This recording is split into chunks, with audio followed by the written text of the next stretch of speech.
அத்தை என்ன எப்ப நைட்லயே இருக்கீங்க, புடவை எல்லாம் கட்ட மாட்டீங்களா? 4 வீரா ஃபுல்லா புடவை தான் இருக்குது. உங்ககிட்ட பட்டு புடவை எல்லாம் இருக்கா அத்தை? 10 செக்ஷன்ல வச்சிருக்கேன். இல்ல அத்தை, உங்க பட்டு புடவை எனக்கு பார்க்கும் போது ஆசையா இருக்கு. எடுத்து காட்டுறேன். இது ஜஸ்ட் சாம்பிள் தான். எல்லா புடவையும் ரொம்ப அழகா இருக்கு அத்தை. வேணா எடுத்துக்கமா நீ. சரி அத்தை. டக்குனு ஒத்துக்கிச்சு. இந்த புடவைல என்ன பண்ண போறமா?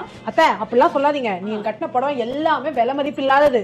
உருட்டு என்ன இல்லமா, ஊட்டி நல்லா உள்ள வைக்க சொல்றேன். The next day. எதுக்கு நீ காஞ்சிபுரம் கூட்டு வந்திருக்க? கர்ணன் பட்டு சென்டரா? குடு, என் போய் உட்காந்து ஒரு மாதிரி ரீல்ஸ் பண்ண. இங்கதான் சார் பழைய புடவை கொடுத்தா காசு கொடுப்பாங்க. ஆமா மேடம், இந்த இடத்துல இதெல்லாம் டோட்டலா கால்குலேட் பண்ணி எவ்வளவு வரும்னு மட்டும் சொல்லுங்களேன். மேடம் டோட்டலா வந்து 78000 ரூபாய்க்கு இருக்கு மேடம். 78,000? 2 மினிட்ஸ் வெயிட் பண்ணுங்க மேடம்.